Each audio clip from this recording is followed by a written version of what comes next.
Hello दोस्तों, नमस्कार। आपके अपने YouTube channel OP Singh academy channel पर मैं स्वागत करता हूं। दोस्तों, मेरा नाम सोनू कुमार है। जैसे कि ऑलरेडी दोस्तों हिंदी में पहला टॉपिक वर्णमाला कंप्लीट हो चुका है और उसी के संदर्भ में जो महत्वपूर्ण क्वेश्चन है जो कि आपके विभिन्न एग्जामों में पूछा गया है, उन्हीं सभी क्वेश्चन को इसमें ऐड किया गया है और ये प्रैक्टिस सेट नंबर 1 होगा और टॉपिक का नाम क्या होगा दोस्तों? वर्णमाला होगा। तो देखेंगे वर्णमाला से कैसे आपके एग्जाम में क्वेश्चन बनते हैं, कैसे बनने की संभावना है। यानी एक क्वेश्चन से क्या करेंगे, हम 10 क्वेश्चन बनाएंगे। चलिए, उम्मीद करते हैं कि ये सभी क्वेश्चन जो होगा आपको पसंद आएगा और आपसे रिक्वेस्ट है कि वीडियो को लाइक, शेयर और चैनल को सब्सक्राइब जरूर करें। चलिए, आपके स्क्रीन पे दिखाई दे रहा है पहला क्वेश्चन, भाषा की सार्थक लघुत्तम इकाई किसे माना जाता है बच्चे?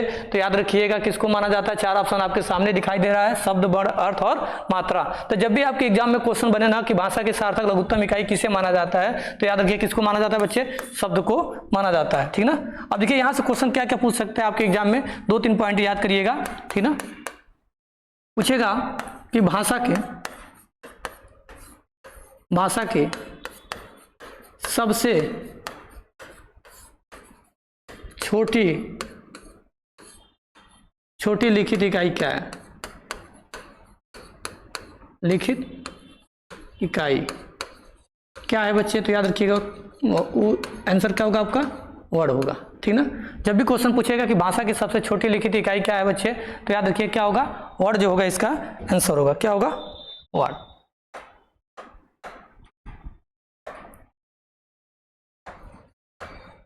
ठीक है। अब ये क्वेश्चन और बनता है कि भाषा की सबसे छोटी मौखिक इकाई क्या है? मौखिक इकाई क्या है? तो याद रखिए आंसर होगा क्या बच्चे? ध्वनि। ठीक ना। ये जैसे सबसे आपका जैसे क्वेश्चन जो बनेगा उसमें सबसे प्रयोग नहीं करेगा, लेकिन आपके छोटी लिखित इकाई क्या होती है, छोटी मौखिक इकाई क्या होती है, इस तरह के प्रश्न बनेंगे तो आप याद रखिएगा वर्ड और ध्वनि। ठीक ना। एक क्वेश्चन और बनता है बच्चे, इसको भी याद रखिएगा। क्या है कि भाषा की सबसे बड़ी लिखित इकाई क्या है? तो याद रखिए क्या होगा बच्चे? वाक्य। ठीक ना। क्या होता है? वाक्य। 3 प्रश्नों को याद रखिएगा क्योंकि यहां से क्वेश्चन बने हुए हैं और पूछने का भी चांस है कि एग्जाम में पूछ लिया जाए। चलिए आगे चलते हैं।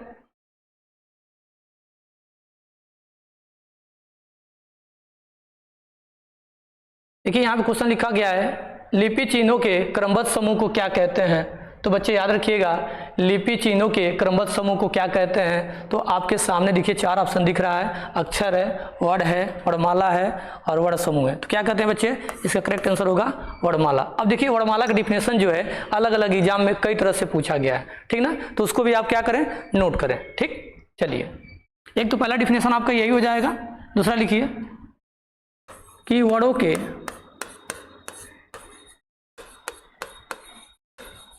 व्यवस्थित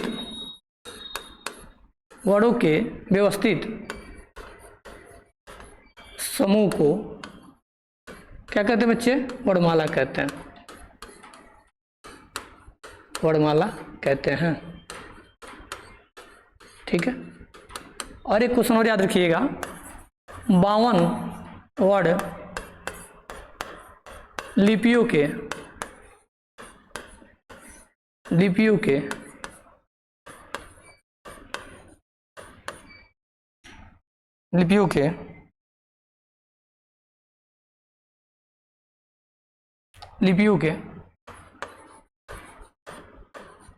व्यवस्थित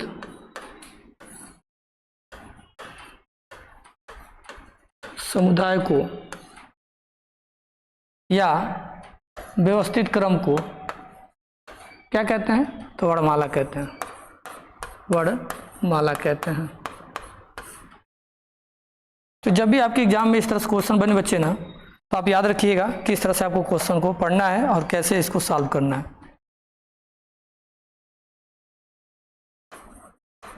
ठीक है।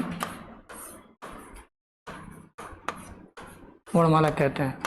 देखिए क्या हो गया, वर्णों के व्यवस्थित समूह को क्या कहते हैं, वर्णमाला कहते हैं। 52 वर्ण लिपियों के व्यवस्थित समुदाय या क्रम को क्या कहते हैं बच्चे, तो वर्णमाला कहते हैं, ठीक ना। तो इस बात को भी याद रखिएगा। चलिए उम्मीद करते हैं कि ये भी क्वेश्चन आपको समझ में। देखिए एक बात और रखिएगा, ये जो अक्षर देख रहे हैं ना आप, जैसे कहने मतलब कि जो वर्ण का दूसरा नाम है ना बच्चे, वर्ण का दूसरा नाम क्या है जानते हो बच्चे, अक्षर है। क्या है, अक्षर, ठीक ना, इसी का दूसरा नाम है। ये भी पॉइंट याद रखिएगा। चलिए आगे चर्चा करेंगे। 3 नंबर क्वेश्चन क्या है, चलिए यहां पर देखिए दिया है कि स्वर तंत्रियों के आधार पर व्यंजन को कितने वर्गों में बांटा गया है, ठीक ना। स्वर तंत्रियों के आधार पर व्यंजन को कितने वर्गों में बांटा गया है, तो देखिए ऑप्शन दिया है 1, 2, 3 और 4। तो इसका करेक्ट आंसर हो जाएगा बच्चे क्या, 2, ठीक ना। क्या होगा, आंसर हो जाएगा 2।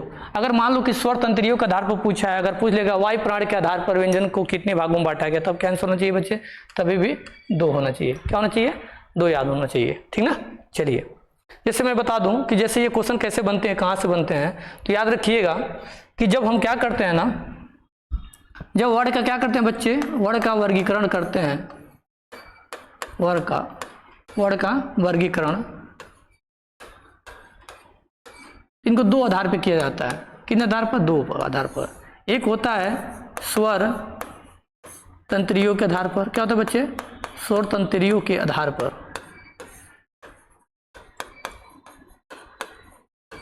तो इनको कितने भागों में बांटा जाता है बच्चे, 2।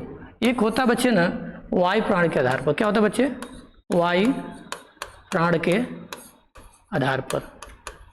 इनको भी कितने भागों में बांटा जाता है बच्चे, तो 2 भागों में। कितने भागों में, 2 भागों में, ठीक ना। देखिए इसमें पहला जो होता है ना बच्चे, क्या होता है, अघोष होता है। क्या होता है बच्चे, अघोष होता है। दूसरा जो होता है क्या बच्चे, सघोष होता है। क्या होता है, सघोष होता है। इसमें पहला जो होता है क्या बच्चे, अल्प प्राण होता है। क्या होता है, अल्प प्राण होता है। दूसरा जो क्या होता है बच्चे, महाप्राण होता है, ठीक ना। अब देखिए इसमें किसको किसको रखा गया है बच्चे, तो इसमें पहला वर्ग होता है, प्लस क्या रखा जाता है, दूसरा वर्ग, और प्लस तीनों सौ, ठीक ना। क्या रखा गया है बच्चे, तीनों सौ को इसमें रखा गया है। यानी पहला वर्ग मतलब ये होता है ना बच्चे, जैसे कहने मतलब कि अगर आपने मेरा वर्णमाला का वीडियो अगर देखा होगा तो आपको पहला वर्ग क्या होता है, क वर्ग क्या होता है, ट वर्ग क्या होता है, च वर्ग क्या होता है, ये सभी पता हो जाएगा आपको, ठीक ना। तो आप क्या करें ना, जाकर प्लेलिस्ट में देख लें और पूरे उस टॉपिक को पढ़ लें, उसके बाद ये सारा क्वेश्चन जो होगा आप आसानी से कर लेंगे, ठीक है। इसमें जो होता है बच्चे ना, क्या होता है, तीसरा होता है, और क्या होता है बच्चे, चौथा वर्ग होता है, और प्लस क्या होता है, 5वां होता है। और याद रखिएगा इसी में क्या होता है, य, र, ल और व, और प्लस क्या होता है बच्चे, ह भी इसी में शामिल होता है। उसके बाद क्या होता है बच्चे, स्वरों की जो संख्या है बच्चे ना, इसमें शामिल की जाती है। क्या, स्वरों की संख्या, ठीक ना। कितनी संख्या है स्वरों की, तो 11 रखिएगा, इसमें शामिल किया जाता है, ठीक ना। अल्प प्राण का मतलब क्या होता है, महाप्राण का मतलब क्या होता है। इसमें किसको रखा गया है, तो अल्प प्राण में रखा गया बच्चे पहला, और क्या रखा गया, तीसरा और 5वां। क्या रखा गया बच्चे, 5वां का रखा गया, पहला, तीसरा और 5वें वर्ग को क्या किया गया है, इसमें रखा गया है, ठीक। उसके बाद इसमें क्या रखा गया बच्चे, तो याद रखिएगा इसमें रखा गया य, र, ल और व को रखा गया, ठीक। इसमें क्या रखा गया बच्चे, तो दूसरा वर्ग और प्लस चौथा वर्ग और प्लस क्या रखा गया है, स, ह। क्या रखा गया बच्चे, स, क्या रखा गया है, ह को रखा गया, ठीक है। तो इस बात को याद रखिएगा। अगर आपने हमारा पिछला वीडियो नहीं देखा होगा तो जाकर देख लीजिए, ठीक ना। ऑलरेडी 6 टॉपिक कंप्लीट करा दिया हूँ, और क्या कर रहा हूँ, आप लोग को प्रैक्टिस भी करा रहा हूँ। इस तरह से जब तक एग्जाम होगा तब तक हम क्या करेंगे, पूरे हिंदी को कंप्लीट भी करा देंगे और प्रैक्टिस भी करा देंगे, ठीक है। चलिए ये सभी क्वेश्चन जो है ना यूपी ट्रिपल एस यानी वीडियो के अंतर्गत जितने भी कराए गए हैं, पेपर जितने भी हुआ है, वीडियो में क्वेश्चन जितने बने हैं, उसमें से क्वेश्चन ये सब उठा कर लाया गया है। यानी यूपी ट्रिपल एस के अंतर्गत, यानी कहने का मतलब चाहे वीडियो का एग्जाम हो, चाहे जूनियर असिस्टेंट का एग्जाम हुआ है, चाहे मंडी परिषद का हुआ है, उन सभी में से क्या किया गया है, इनको छांट के लाकर यहाँ रखा गया है, ताकि आपका क्वेश्चन क्या हो, अगर पूछता है तो गलत ना हो, बना सके। चलिए उम्मीद करते हैं इतना बात आपको समझ में आ गया होगा। चलिए आगे चलते हैं। मात्रा के आधार पर स्वर के कितने भेद है बच्चे, तो याद रखिएगा मात्रा के आधार पर स्वर के कितने भेद हैं? तो याद रखिएगा, इसमें ऑप्शन दिया है 2, 3, 4 और 5। तो मात्रा के आधार पर कितने आंसर होंगे? 2 होंगे। ठीक, कौन कौन से? अब याद रखिएगा, तो मैं बता रहा हूं, अगर पूछेगा उत्पत्ति के आधार पर, क्या पूछेगा बच्चे? उत्पत्ति के आधार पर।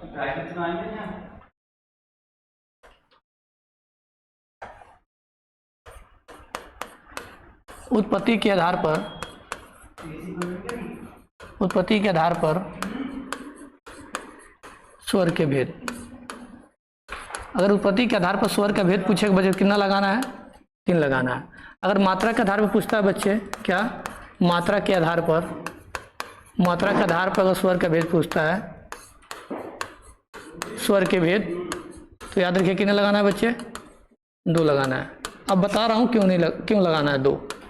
जैसे मान लीजिए कि इसके 3 पार्ट होते हैं। क्या होते हैं? 3 कौन कौन से होते हैं? तो याद रखिएगा, यानी इसके कितने होते हैं? 3, ठीक ना? उत्पत्ति के आधार पर कितने भागों में बांटा गया बच्चे? 3 भागों में बांटा गया। कौन कौन से? एक होता है हर्ष स्वर। क्या होता है बच्चे? हर्ष स्वर। इसे क्या बोलते हैं बच्चे? लघु स्वर भी बोलते हैं। क्या बच्चे बोलते हैं? लघु स्वर बोलते हैं। एक जो होता है क्या बच्चे? दीर्घ स्वर होता है। क्या होता है बच्चे? दीर्घ स्वर। इसी को क्या बोलते हैं बच्चे? इसी को संधि स्वर भी बोलते हैं। क्या बोलते हैं बच्चे? संधि स्वर भी बोलते हैं, ठीक ना? और तीसरा जो होता है बच्चे, क्या होता है? प्लुप्त स्वर होता है। प्लुप्त स्वर होता है, ठीक ना, जो कि मात्रा के आधार पर इसको काउंट नहीं किया जाता है, ठीक ना?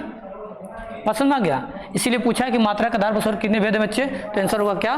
2 होगा। अगर पूछता है उत्पत्ति के आधार पर स्वर के भेद कितने बच्चे, तो क्या लगाएंगे आप? 3 लगाएंगे। ठीक है, उम्मीद करते हैं ये जो बात जो मैं बता रहा हूँ आपको क्या हो रहा है, समझ में आ रहा है, ठीक ना? चलिए अब देखिए इनकी संख्या कितनी है बच्चे, तो याद रखिएगा हर्ष स्वर या लघु स्वर में कौन कौन आते हैं। तो छोटा अ याद रखिएगा, छोटा ई याद रखिएगा, छोटा ऊ याद रखिएगा, और इसके साथ क्या याद रखिएगा? री। ये 4 जो है इसमें आते हैं, किसमें? हर्ष स्वर में। अब दीर्घ स्वर में क्या आएगा बच्चे? जो बचा है इसको इसमें रख लीजिए। क्या होगा बच्चे? आ हो गया, बड़ी ई, बड़ा ऊ, और उसके बाद से ए हो गया और ए हो गया। उसके बाद क्या हो गया बच्चे? ओ हो गया।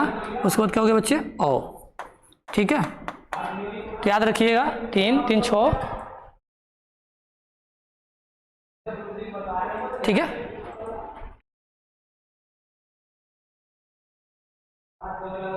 क्या छूटा भैया? ठीक है, गिन लीजिएगा 3 3 6 1 7 7 4 11। ठीक ना?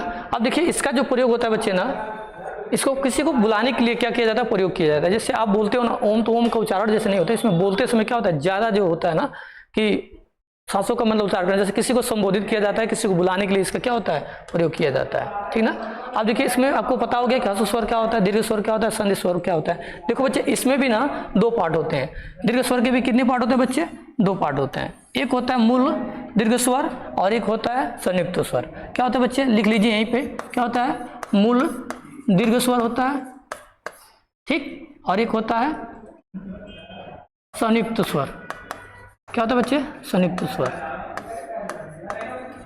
इसी को बोलते हैं बच्चे विजातीय स्वर, इसको क्या बोलते हैं बच्चे? सजातीय स्वर। तो इनकी संख्या कितनी होती है बच्चे? मूल दीर्घ की संख्या कितनी है? 3 है।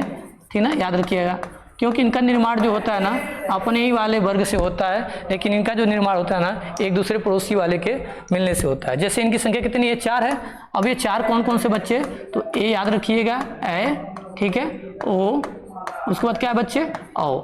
ये सभी क्या करिएगा? याद रखिएगा। अब इनका निर्माण कैसे हुआ है ये भी देख लीजिए। तो इसका निर्माण होगा अ प्लस ई से, यानी छोटी वाली ई से। ठीक, इसका निर्माण किससे होगा बच्चे? अ प्लस ए से, यानी अपने पड़ोसी से ही करेंगे। यानी इसका निर्माण क्या होगा? यहाँ पे ओ का किससे होगा बच्चे? तो अ प्लस ऊ से होगा, छोटा ऊ से। ठीक, उसके बाद क्या होगा बच्चे? अ प्लस ओ, यानी छोटे ओ से इसका निर्माण होगा। तो ये जो बड़े लोग होते हैं ना अपने छोटे वाले से क्या करते हैं? एक दूसरे से क्या करते हैं? संबंध को स्थापित करते हैं, इसलिए इनको क्या बोला जाता है बच्चे? संयुक्त स्वर कहा जाता है। ठीक ना? चलिए अब उम्मीद करते हैं कि ये क्वेश्चन जो है आपको समझ में आ गया होगा। चलिए आगे चर्चा करेंगे। आगे क्वेश्चन क्या है? जीवा के आधार पर स्वर के कितने भेद हैं? देखिए ये भी क्वेश्चन पूछा है, आपका सामने ऑप्शन दिख रहा है क्या? 2 3, 4 और 5। तो जीवा के आधार पर स्वर के कितने भेद हैं या कितने प्रकार है पूछेगा, तो याद रखिए कितने बच्चे, आप खुद कमेंट करके बताइए। लेकिन मैं लिखता हूँ जीवा के आधार पर अगर पूछता है स्वर के भेद कौन कौन से हैं, मैं लिख देता हूँ। तो इसके 3 हैं। और ये कौन कौन से होते हैं बच्चे, एक होता है अग्रस्वर, क्या होता है बच्चे, अग्रस्वर होता है। और दूसरा क्या होता है बच्चे, मध्य स्वर होता है, क्या होता है बच्चे, मध्य स्वर होता है। और तीसरा क्या होता है बच्चे, पक्ष स्वर होता है, क्या होता है,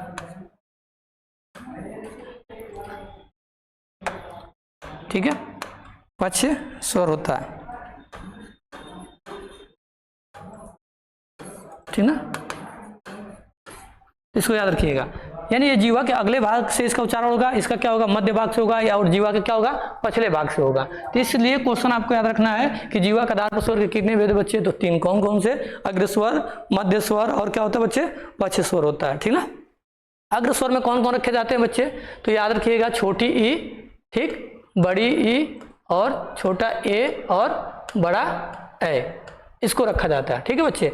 मध्य स्वर में क्या आएगा, तो इसमें मध्य स्वर में क्या रखते हैं बच्चे, अ को क्या रखते हैं, क्या बच्चे, अ को इसमें ऐड करते हैं। एक बात याद रखिएगा, अग्र स्वर में जो होता है ना, री का भी उच्चारण क्या होता है, इसमें शामिल कर लिया जाता है, क्या बच्चे, री को भी इसमें शामिल कर लिया जाता है, ठीक। बाकी जो बचेगा वो किस में आ जाएगा बच्चे, पक्ष स्वर में आ जाएगा। जैसे बचा क्या आपके पास, तो याद रखिएगा आ बचा है, उसके बाद क्या बचा है, छोटा ऊ बचा है और बड़ा ऊ बचा है, उसके बाद क्या बच्चे ओ और औ, यही तो बच्चे हैं। अब इनको काउंट कर लीजिएगा तो आसानी से क्या करेंगे, आप जान पाएंगे कि हाँ हमने 11 स्वरों को क्या किया भैया, अलग अलग प्रकार में बांट लिया, ठीक है।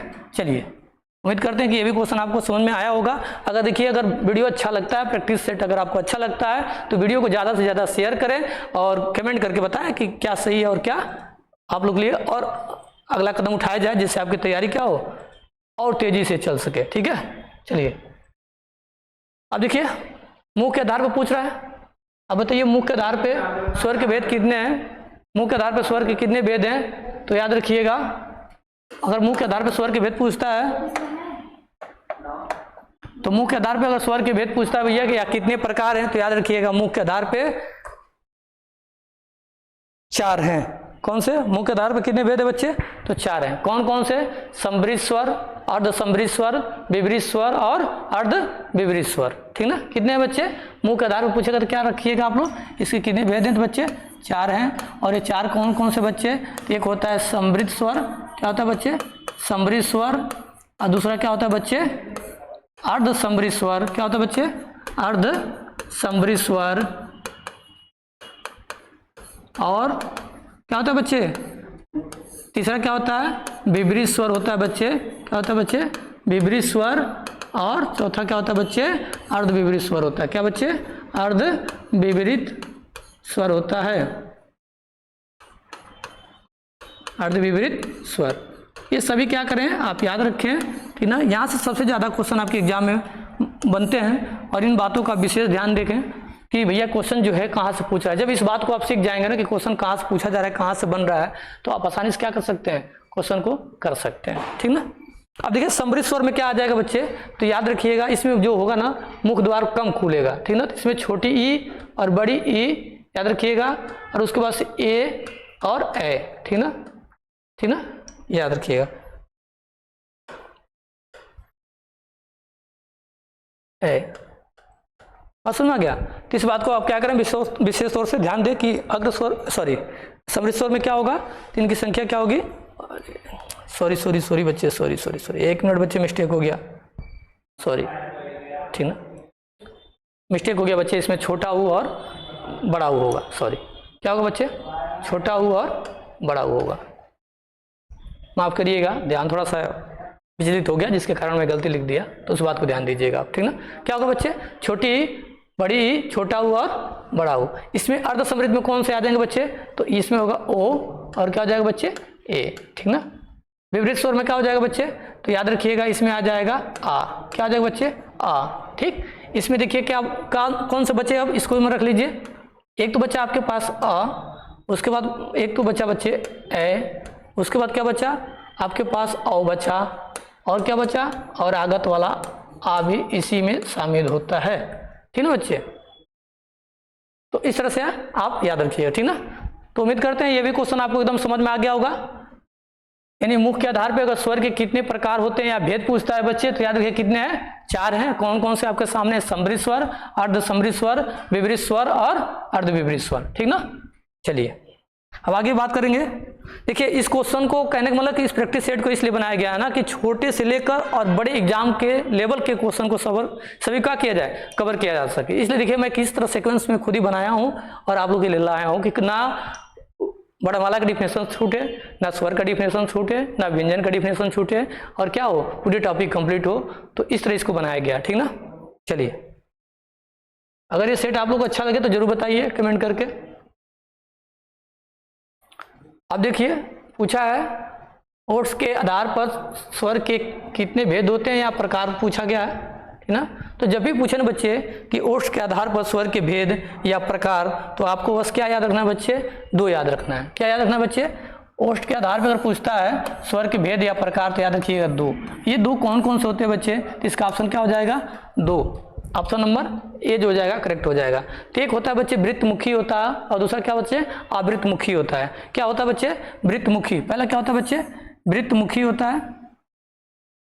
क्या होता है, वृत्तमुखी होता है। दूसरा क्या होता है, आवृत्तमुखी होता है। चलिए क्या होगा, वृत्तमुखी स्वर,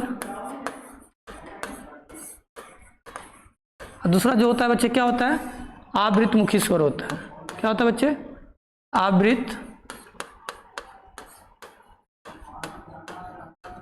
आवृत्तमुखी स्वर होता है। क्या होता है बच्चे, वृत्तमुखी स्वर होता है और आवृत्तमुखी स्वर होता है। तो जब भी आपसे इस तरह से क्वेश्चन बने ना कि वृत्तमुखी स्वर किसे कहते हैं, आवृत्तमुखी स्वर किसे कहते हैं, तो एक ट्रिक जरूर याद रखिएगा कि सबसे पहले ना आवृत्तिमुखी स्वर को लिखना स्टार्ट करिएगा, जिसका पैर क्या हो, पीछे की तरफ हो। तो जैसे कहने मतलब मैंने लिखा बच्चे, अ लिखा आपके सामने, उसके बाद से आ लिखा, उसके बाद से छोटी ई लिखा और बड़ी ई, और उसके बाद से छोटा ए और बड़ा ए, ठीक ना। इसको लिखा मैंने, ठीक ना।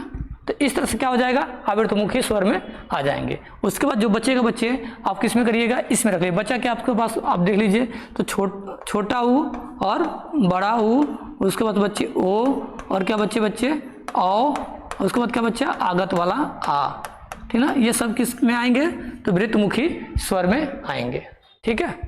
चलिए ये भी क्वेश्चन आपको समझ में आ गया होगा। देखिए कैसे डिजाइन किया गया प्रश्नों को, ठीक ना। चलिए आगे चर्चा करें। अब देखिए बच्चे पूछा है व्यंजन के प्रकार या भेद, ठीक ना। जब पूछेगा कि व्यंजन के कितने भेद हैं या कितने प्रकार हैं, तो इस बात को याद रखिएगा। जब पूछे कि व्यंजन के कितने प्रकार होते हैं या भेद कितने होते हैं, तो याद रखिएगा इसके भेद पूछे या प्रकार पूछे, कितना लगाना है बच्चे, 3 लगाना है। कौन कौन से जानते हो बच्चे, तो इसमें पहला जो होता है बच्चे ना, क्या होता है, अस्पर्श व्यंजन। क्या होता है बच्चे, अस्पर्श व्यंजन, ठीक, अस्पर्श व्यंजन। इनकी संख्या कितनी होती है बच्चे जानते हो, तो 25। कितनी होती है, 25। और दूसरा जो होता है क्या बच्चे, होता है ऊष्म व्यंजन। क्या होता है बच्चे, ऊष्म व्यंजन। इनकी संख्या कितनी होती है बच्चे, आपको पता है, 4 होती है, ठीक। तीसरा नंबर पर क्या होता है बच्चे, अंतस्थ व्यंजन। क्या होता है बच्चे, अंतस्थ व्यंजन। इनकी संख्या कितनी बच्चे आपको पता है, तो अभी इसको याद रखिएगा, इनकी संख्या कितनी है, तो याद रखिएगा कितनी बच्चे, 4, ठीक है। अब देखो अस्पर्श व्यंजन का अन्य नाम क्या जानते हो, इसको वर्गीय व्यंजन बोलते हैं बच्चे। क्या बोलते हैं बच्चे, वर्गीय व्यंजन भी बोलते हैं। क्या बोलते हैं बच्चे, वर्गीय व्यंजन भी कहते हैं, ठीक ना। अब इनकी संख्या क्या है, और देखो सबसे ज्यादा क्वेश्चन जो बना है ऊष्म व्यंजन और अंतस्थ व्यंजन से पूछा गया। ऊष्म व्यंजन की संख्या कितनी है, 4। ये कौन कौन से होते हैं बच्चे, तो याद रखिएगा स, उसके बाद से स, और उसके बाद क्या होता है बच्चे, हाँ, इनकी संख्या, ठीक ना। अंतस्थ व्यंजन की संख्या क्या है बच्चे, तो याद रखिएगा इनकी संख्या 4 है। य क्या है बच्चे, र, उसके बाद से ल, और उसके बाद क्या है बच्चे, व। अब ये क्वेश्चन और बनता है कि जो ये ह दिख रहा है ना, इसका अन्य नाम क्या है, तो याद रखिएगा क्या नाम है बच्चे, काकल्य व्यंजन भी इनको कहते हैं। क्या कहते हैं बच्चे, काकल्य व्यंजन भी कहते हैं, ठीक ना। ये भी याद रखिएगा। अब यहाँ पे देखिए बच्चे इनका अलग अलग नाम है। जैसे य और व को क्या बोलते हैं बच्चे, तो याद रखिएगा अर्धस्वर बोलते हैं। क्या बोलते हैं बच्चे, अर्धस्वर बोलते हैं, ठीक है बच्चे। ल को क्या बोलते हैं बच्चे, ल को क्या बोलते हैं, तो ल को याद रखिएगा पार्श्विक बोलते हैं। क्या बोलते हैं बच्चे, पार्श्विक बोलते हैं, ठीक ना। और उसके बाद से र को क्या बोलते हैं बच्चे, तो याद रखिएगा ल को क्या बोलते हैं बच्चे, लुंठित बोलते हैं। क्या बोलते हैं बच्चे, लुंठित बोलते हैं, लुंठित या क्या बोलते हैं बच्चे, प्रकंपित भी इसी को कहते हैं, लुंठित या प्रकंपित कहते हैं किसको, र को। बात समझ में आ गया। इतना क्वेश्चन जो है आप आसानी से कर सकते हो, ठीक ना। चलिए ये बात समझ में आ गया आपको। व्यंजन किसे कहते हैं आपको पता है, इसका डिफिनेशन भी पढ़े हो आप। स्वर किसे कहते हैं ये भी पढ़े हो। तो देखिए अगर इस तरह से क्वेश्चन आपके एग्जाम में आता है, अगर इस तरह से प्रैक्टिस करते हो आप तो आसानी से सारा क्वेश्चन कर ले जाओगे, ठीक है। एक क्वेश्चन और याद रखिएगा, पूछता है कि उष्म संघर्षी व्यंजनों की संख्या कितनी है। तो याद रखिएगा बच्चे, यहीं पे नोट कर लीजिएगा, उष्म संघर्षी व्यंजनों की संख्या अगर पूछता है बच्चे तो याद रखिए कितनी बच्चे, 4। ये कौन कौन से होते हैं बच्चे, तो याद रखिएगा इनकी संख्या कितनी है बच्चे, 4 है, ठीक ना। बात समझ आ गया। तो इस तरह से आप याद रख सकते हैं, ठीक ना। चलिए और एक क्वेश्चन और बन सकता है बच्चे आपसे, जैसे मैंने ये लिखा आपके सामने, एक मैं क्या करता हूँ कि चार्ट बना देता हूँ।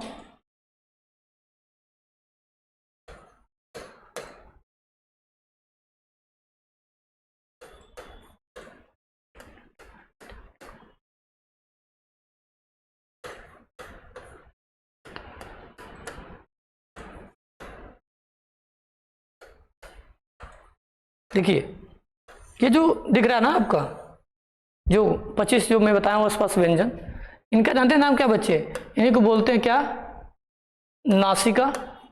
क्या बोलते हैं बच्चे, नासिका। और इसी का नाम क्या है, अनुनासिका, अनुनासिका। और इसी का नाम जानते हो बच्चे क्या है, पंचामच्छर। क्या बोलते हैं बच्चे, पंचामच्छर इसी को बोलते हैं। यानी कि जो वर्ग का 5वां जो होगा, ये 5वां वर्ग है, ठीक ना।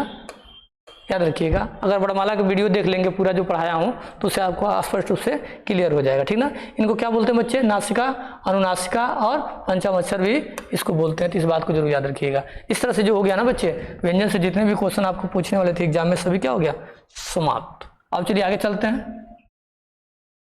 आगे क्वेश्चन क्या पूछा है, उच्चारण के आधार पर व्यंजनों की संख्या कितनी है बच्चे।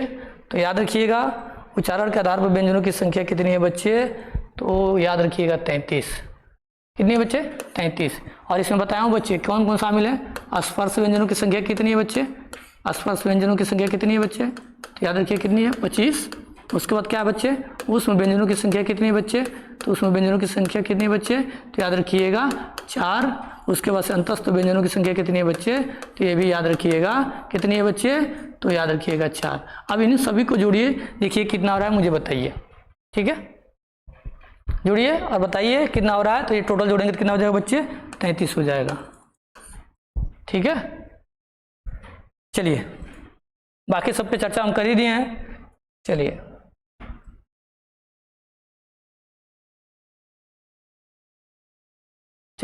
आगे चर्चा करेंगे। एक क्वेश्चन और बनता है लेखन के आधार पर। तो याद रखिएगा लेखन के आधार पर व्यंजनों की संख्या कितनी है, तो आप याद रखिएगा 39। कितने बच्चे, 39। इसमें कौन कौन से शामिल होते हैं बच्चे, तो इसमें याद रखिएगा इसमें भी वही शामिल होते हैं क्या, स्पर्श व्यंजन, ठीक है। इनकी संख्या कितनी बच्चे अभी बताया हूँ, 25, ठीक है। उसके बाद से बच्चे उष्म व्यंजन, इनकी संख्या कितनी बच्चे, तो 4 बताया हूँ। उसके बाद कितने बच्चे, अंतस्थ व्यंजन, ये सभी शामिल होते हैं। क्या होते हैं बच्चे, सभी शामिल होते हैं। कितनी संख्या बच्चे, इनकी भी 4 है। उसके बाद इनके साथ क्या होते हैं बच्चे, संयुक्त व्यंजन भी शामिल होते हैं। क्या होते हैं, संयुक्त व्यंजन, इनकी संख्या कितनी है बच्चे, इनकी भी संख्या याद रखिएगा 4। उसके बाद क्या होता है बच्चे, इसी में द्विगुण व्यंजन भी शामिल होते हैं। क्या होते हैं बच्चे, द्विगुण व्यंजन, इनकी संख्या कितनी है बच्चे, तो याद रखिएगा इनकी संख्या कितनी है बच्चे, 2। जोड़ो कितना हुआ, तो आप इसको जोड़ लीजिएगा कितना हुआ, आप जोड़ के बताइएगा मुझे, नहीं तो जोड़ लीजिए यहाँ से कितना हो जाएगा, यहाँ तो 33 हो गया और 33 के बाद क्या हो जाएगा 47 और 2 कितना हो जाएगा बच्चे 39। तो इस तरह से क्या होगा बच्चे, व्यंजनों की संख्या कितनी हो गई लेखन के आधार पे 39, ठीक है। अब देखिए ये द्विगुण व्यंजन है, इनकी संख्या कौन कौन से भैया, तो याद रखिएगा इनकी संख्या 2 जो है इन्हीं का अन्य नाम जानते हो क्या बच्चे? ताड़न जाति व्यंजन भी कहते हैं। क्या? ताड़न जाति व्यंजन भी इनको कहते हैं। ठीक है, याद रखिएगा। ये संयुक्त जो व्यंजन है ना, इनकी संख्या कितनी बच्चे? 4 है। और ये 4 कौन कौन से होते हैं बच्चे? तो याद रखिएगा, छ, स्र, रुकिए 1 मिनट, छ याद रखिएगा, उसके बाद त्र, उसके बाद से स्र, उसके बाद से अज्ञा, ये याद रखिए। इनका निर्माण कैसे होता है? तो याद रखिएगा, क प्लस स से इसका निर्माण हुआ है। इसका जो निर्माण हुआ है बच्चे, त्र प्लस र से हुआ है। किससे हुआ है? ठीक है, इसका निर्माण किससे हुआ है बच्चे? क प्लस र से हुआ है। इसका जो हुआ है बच्चे किससे हुआ है? स प्लस र से हुआ है। उसके बाद क्या हुआ बच्चे? इसका जो निर्माण हुआ है ज प्लस या से हुआ है। तो इसका याद रखिएगा, ये क्वेश्चन आपसे पूछा जाता है कि इसका निर्माण कैसे हुआ है। तो क प्लस स, त्र प्लस र, त प्लस र, स प्लस र और ज प्लस या। ठीक ना? तो इस तरह से क्वेश्चन जो है आपका ये कंप्लीट हो गया और सबके बारे में बता दिया कि ताड़न जाति व्यंजन किसे कहते हैं। ठीक ना? इनकी संख्या कितनी है, संयुक्त व्यंजन कितनी है, अंतस्थ व्यंजन कितनी है, सबके बारे में हमने क्या किया? पूर्ण रूप से चर्चा किया, जो कि आपके एग्जाम में एक भी क्वेश्चन नहीं छूटने वाला है। ठीक है, चलिए अब आगे चर्चा करेंगे। क्या? हिंदी में ध्वनियाँ कितने प्रकार की होती है? कितने प्रकार की होती है बच्चे? तो आप बताइए। तो हिंदी में ध्वनियाँ कितने प्रकार की होती है बच्चे? तो याद रखिएगा, कितने प्रकार की होती हैं? 2 प्रकार के। एक होता है स्वर और एक होता है व्यंजन। कितने प्रकार के होते हैं बच्चे? 2 प्रकार के। कौन कौन से? तो एक होता है स्वर और दूसरा क्या होता है बच्चे? व्यंजन। ठीक है, याद रखिएगा। ठीक, चलिए आगे चलते हैं।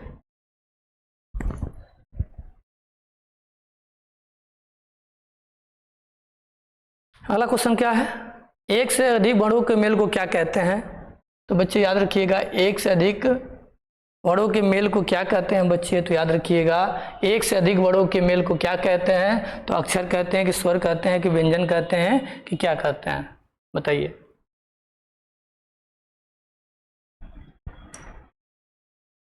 तो इसमें जो आंसर हो जाना, एक से अधिक वर्णों के मेल को क्या कहते हैं बच्चे? तो अक्षर कहते हैं। 1 मिनट रुक जाइए, थोड़ा सा क्वेश्चन विवादित दिख रहा है मुझे। मैडम 12 नंबर क्वेश्चन देखना। तो 1 मिनट बच्चे।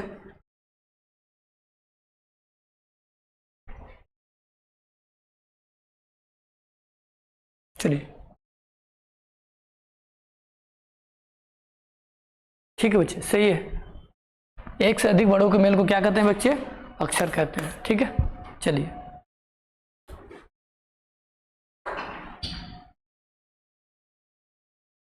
ठीक है। इसमें याद रखिएगा 2। देखिए अनुस्वार आ गया तो मैं बता दूं, जैसे आपने अंग और ये इनको जानते हो क्या बोलते हैं बच्चे? अलग नाम है। इन्हीं को कहा जाता है बच्चे ना अयोगवाह। क्या बोला जाता है बच्चे? अयोगवाह। क्या बोला जाता है? अयोगवाह। लेकिन इसको जानते हैं क्या बोलते हैं बच्चे? इसको अनुस्वार बोलते हैं। क्या बोलते हैं? अनुस्वार। क्या बोलते हैं? अनुस्वार बोलते हैं। ठीक ना? और इसको क्या बोलते हैं बच्चे? विसर्ग बोलते हैं। इनका भी नाम याद रखिएगा, अनुस्वार और विसर्ग। ठीक। अब पूछिएगा अयोगवाह की संख्या कितनी है बच्चे? तो याद रखिएगा 2, और दोनों का क्या है? स्पेशल नाम है। ठीक, क्या है? अनुस्वार और विसर्ग। ठीक ना? चलिए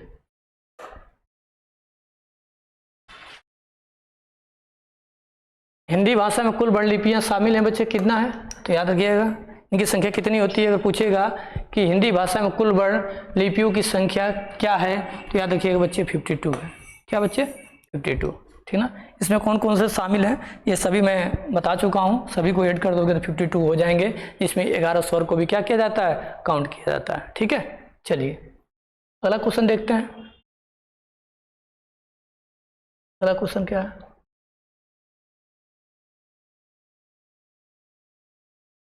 यहाँ क्वेश्चन है बच्चे कि 2 व्यंजन जब एक साथ मिलते हैं तो क्या कहलाते हैं? जब 2 व्यंजन एक साथ मिलते हैं तो क्या कहलाते हैं बच्चे? संयुक्त व्यंजन कहलाते हैं। ठीक ना? जब 2 व्यंजन एक साथ मिलते हैं तो क्या कहलाते हैं?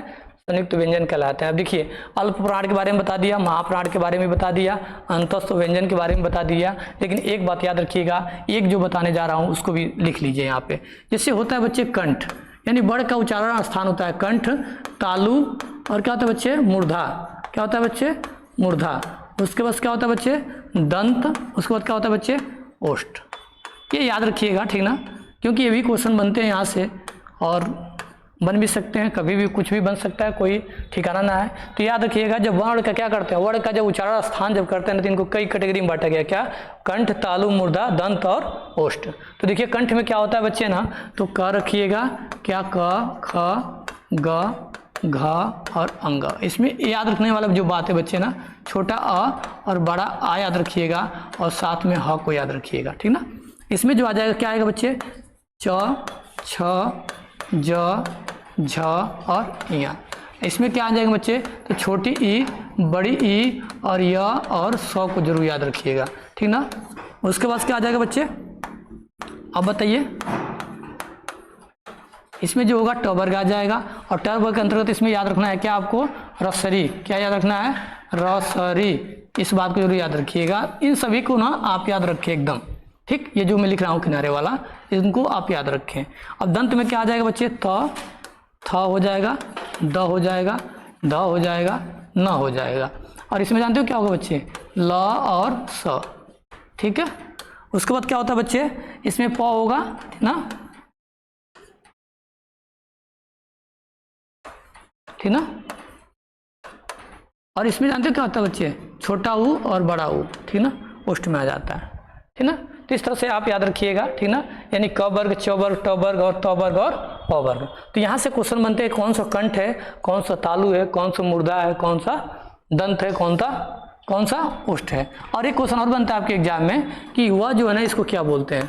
तो याद रखिएगा, वह का क्या बोलते हैं बच्चे, दंतोष्ठ बोलते हैं। क्या बोलते हैं, दंतोष्ठ बोलते हैं, ठीक है। और ए और ए, इनको क्या बोलते हैं बच्चे, तो इनको कंठ तालु बोलते हैं, यानी कंठ और तालु दोनों से मिला क्या होता है बच्चे, इनका उच्चारण किया जाता है।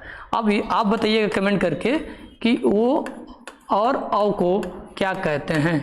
ये क्वेश्चन जो होगा आपके लिए मैं छोड़ रहा हूँ, इनका बताइएगा कि किस स्थान से इनका उच्चारण किया जाता है। तो अगर वीडियो अच्छा लगे मेरे दोस्त, तो वीडियो को शेयर, लाइक, कमेंट और चैनल को सब्सक्राइब करें, ठीक है।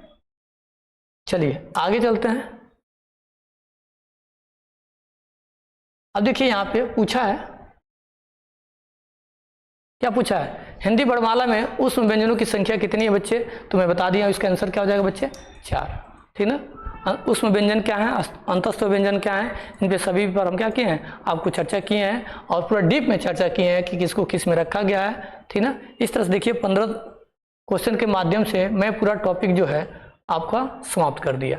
और इसी तरह हम बना के क्वेश्चन जो है आपके सामने लाते रहेंगे और इसी तरह से पूरा टॉपिक को क्या करेंगे, कंप्लीट कर देंगे। अगर वीडियो अच्छा लगे तो चैनल को जरूर लाइक शेयर कमेंट करें और अपना कमेंट करके राय जरूर दें। तो वीडियो देखने के लिए बहुत बहुत धन्यवाद।